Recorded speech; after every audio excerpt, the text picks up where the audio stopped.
Hello students, science solution channel में आपका हार्दिक स्वागत है। मैं शुक्ला सर। स्टूडेंट्स, कक्षा 12 की जो लेसन है इलेक्ट्रोकेमिस्ट्री, उसमें आगे आज हम पढ़ेंगे। आज जो हमारा टॉपिक होगा, इसमें जो हम टॉपिक कवर करेंगे वो संक्षारण कोरोजन है। टाइप्स ऑफ सेल, जो आपके व्यावसायिक सेल होते हैं वो क्या होते हैं, कितने प्रकार के होते हैं, और साथ ही बात करेंगे हम ईंधन सेल की। ओके, तो आइए शुरू करते हैं। Let us start. दोस्तों, तो संक्षारण कोरोजन होता क्या है? नम वायु के संपर्क में आने पर जो धातु की जो सतह होती है उसका क्षरण हो जाता है, और धातु के सतह के क्षरण को ही हम क्या कहते हैं? संक्षारण कहते हैं। अब क्षरण होने का मतलब कि उसका खराब हो जाना। आपने देखा होगा, अभी एग्जाम्पल जैसे लोहे पर क्या जंग लग जाना, ठीक है, चांदी का काला हो जाना, बदरंग हो जाना, या जो आपका ये तांबे का बर्तन होता है उस पर नीले नीले रंग का स्पॉट आ जाता है, तो ये सभी क्या है? संक्षारण। और ये नम वायु की उपस्थिति में एक्चुअली होता क्या है कि नम वायु के उपस्थिति में धातुओं का क्या हो जाता है? ऑक्सीकरण हो जाता है, ऑक्सीडाइजेशन हो जाता है, जिसके कारण जो ऊपरी सतह होती है वो क्या होती है? खराब हो जाती है। और देखिए, जो तमाम आपके पुल हैं, रेल हैं, और बहुत सारे जो वायुयान हैं, तो इन सबको संक्षारण से बचाने के लिए देश में करोड़ों का खर्च आता है। तो संक्षारण में होता क्या है? धातु में जो ऊपरी सतह वो खराब हो जाती है, साथ ही धातु में क्या हो जाती है? हल्की हो जाती है, डेंसिटी घट जाती है। ठीक है दोस्तों, तो इस तरह से अब संक्षारण की जो एक्चुअल परिभाषा है वो क्या है, लिख दे रहे हैं हम। ठीक है, तो नम वायु के संपर्क में आने पर सतह के धातु का जो क्षरण होता है वो क्या कहलाता है? संक्षारण कहलाता है। नोट कर लें। अभी तक अगर आपने हमारे चैनल को सब्सक्राइब नहीं किया तो प्लीज़ सब्सक्राइब करें। सब्सक्राइब करने के बाद वीडियो के समस्त नोटिफिकेशन के लिए बेल आइकन को क्लिक करके ऑल क्लिक करें, जिससे आपको हमारे वीडियो की समस्त नोटिफिकेशन समय समय पर मिलती रहे। लोहे पर जो जंग लगना है, लोहे पर जंग लगना, ये क्या है? संक्षारण। ठीक, और होता क्या है? जो जंग होता है, जंग लगना, तो फेरिक ऑक्साइड का जलयोजित रूप होता है, यानी Fe2O3.XH2O, ये जब लोहा ऑक्सीकृत होकर बनाता है तो ये क्या हो जाता है? उसका संक्षारण। ठीक है, समझ में आ रही बात? दोस्तों, वास्तव में संक्षारण जो होता है एक वैद्युत रासायनिक प्रक्रम है,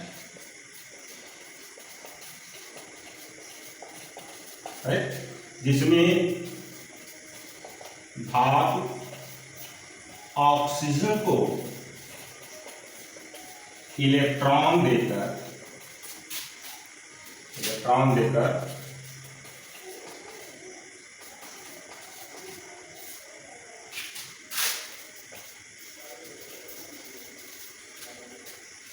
हो जाती है? ऑक्सीकृत हो जाती है।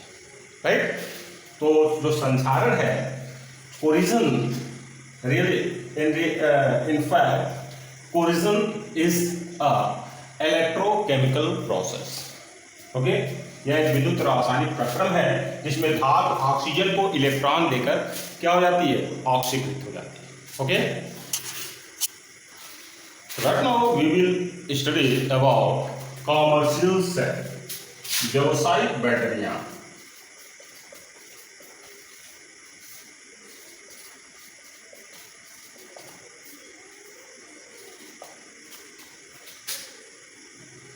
व्यावसायिक सेल कर सकते हैं, commercial cell, this is also known as क्या? बैटरी।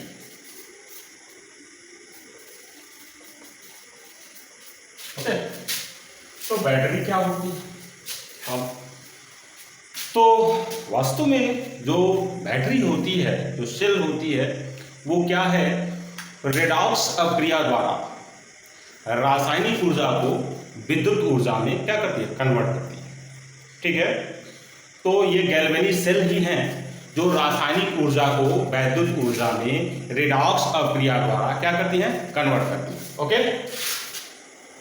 तो there are two kinds of cell और बैटरी। तो बैटरी जो है दो प्रकार की होती है। नंबर वन इज प्राथमिक बैटरी, प्राइमरी सेल।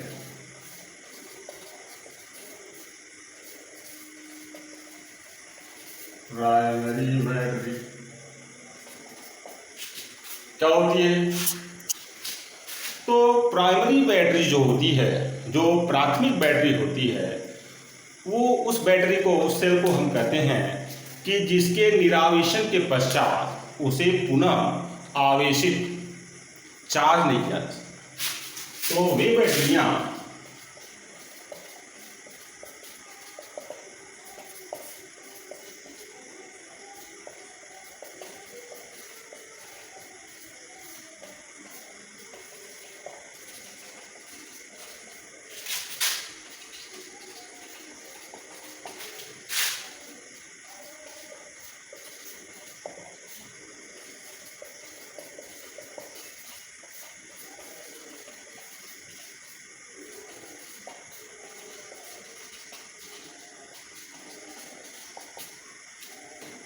ठीक है, वे बैटरियां जिनके निरावेशन यानी जिनको डिस्चार्ज होने के पश्चात हम उन्हें फिर से चार्ज आवेशित नहीं कर सकते, वो क्या कहलाती हैं, प्राथमिक बैटरी कहलाती है। इसका एग्जाम्पल क्या है? जैसे आपका नंबर वन शुष्क सेल, शुष्क बैटरी या शुष्क सेल, ड्राई सेल, राइट। और दूसरा आपका जो है पारा, मरकरी सेल आप कह सकते हैं।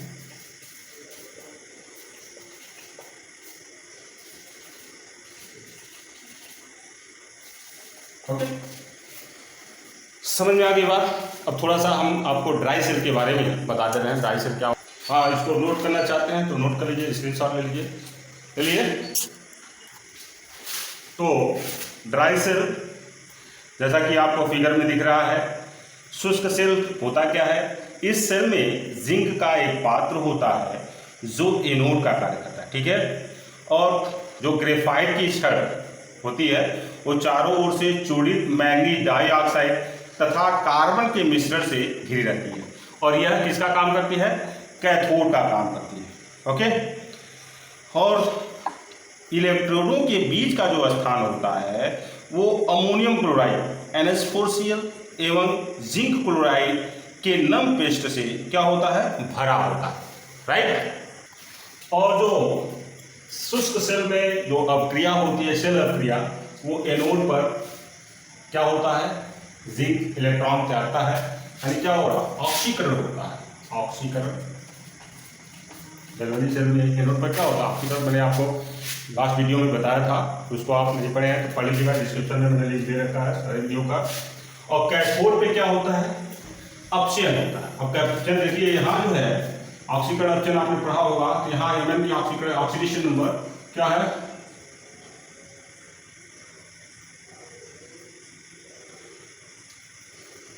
MnO4, और ये मैंने गलत लिख दिया है, ये Mn मैंगनीज डाइऑक्साइड। हाँ, तो यहाँ Mn का ऑक्सीकरण क्या? 2 2 4 +4, और यहाँ इसका -1 -2, तो -3 यानी +3। तो +4 से +3 डिक्रीज कर रहा है, ये देखिए, यानी इसमें क्या हो रहा है? अपचयन हो रहा है। ठीक है, तो कैथोड पे अपचयन होता है और एनोड पे क्या होता है? ऑक्सीकरण, राइट। तो अब बात करते हैं हम द्वितीयक सेल।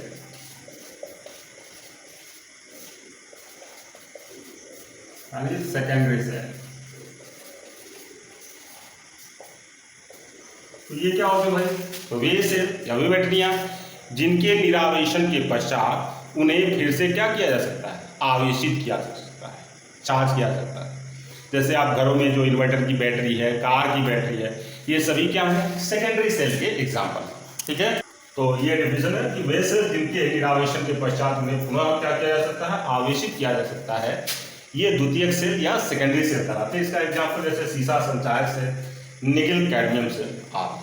ठीक है, अब थोड़ा सा आपको हम सीसा संचायक से इसके बारे में बता देते हैं। देखिए, इसमें जो एनोड होता है सीसा संचायक, जो आपकी बैटरी होती है, इन्वर्टर की बैटरी, कार की बैटरी, इसमें एनोड लेड का बना होता है, और जो कैथोड होता है वो लेड ऑक्साइड PbO का एक ग्रिड होता है, छिद्रयुक्त ग्रिड होता है, उसका बना होता है, और उसमें 38% सल्फ्यूरिकम H2SO4 का विलयन भरा होता है। तो कभी कभी अक्सर एग्जाम में पूछा जाता है कि बैटरी में कौन से अम्ल का इस्तेमाल होता है, प्रयोग होता है, तो सल्फ्यूरिक अम्ल का, ये ध्यान दें। ठीक है, और फिगर ये इस तरह से आपको दिखाया गया है, इसको देख लें, समझ लें। और अगला टॉपिक हम शुरू करते हैं, ईंधन सेल।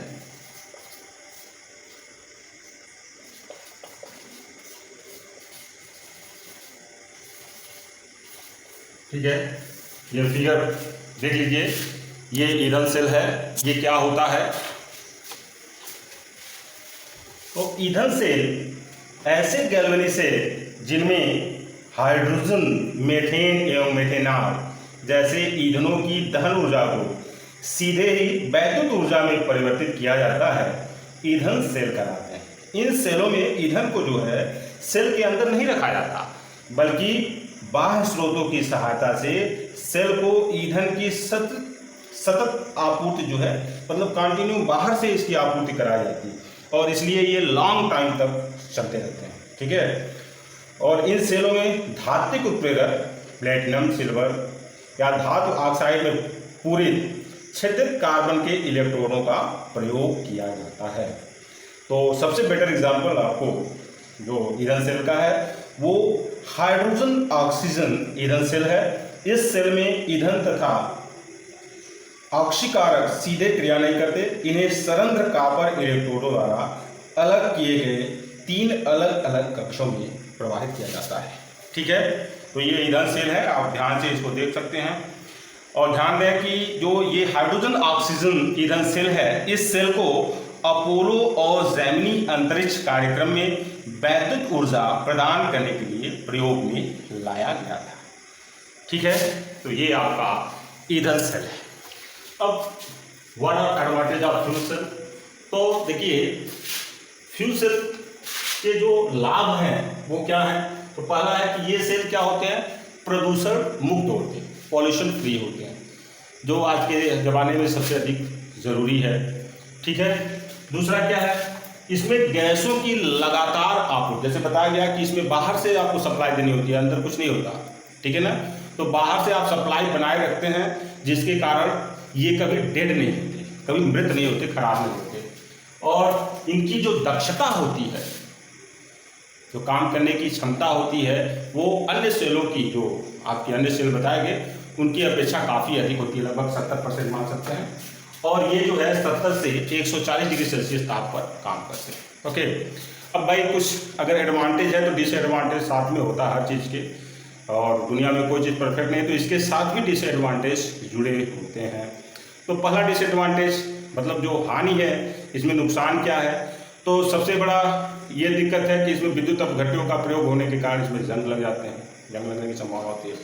दूसरा, जो प्लेटिनम और ये सिल्वर जो उत्प्रेरक हैं, तो ये सभी महंगी धातु में, प्लेटिनम वगैरह महंगी धातु में है, तो ये काफ़ी जो है कॉस्टली पड़ते हैं, बहुत महंगे होते हैं। तो ये सारी इसके डिसएडवांटेज हैं। भविष्य में वैसे रिसर्च चल रही है, तो बड़े पैमाने पर हो सकता है कि ये सेल मार्केट में आ जाए। ठीक है, तो इसी के साथ ये आज का टॉपिक यहीं समाप्त होता है। आपने अभी तक हमारे वीडियो को सब्सक्राइब नहीं किया तो प्लीज़ सब्सक्राइब करें, लाइक करें और शेयर करें, और कमेंट्स भी अपने देते रहें। ठीक है, धन्यवाद।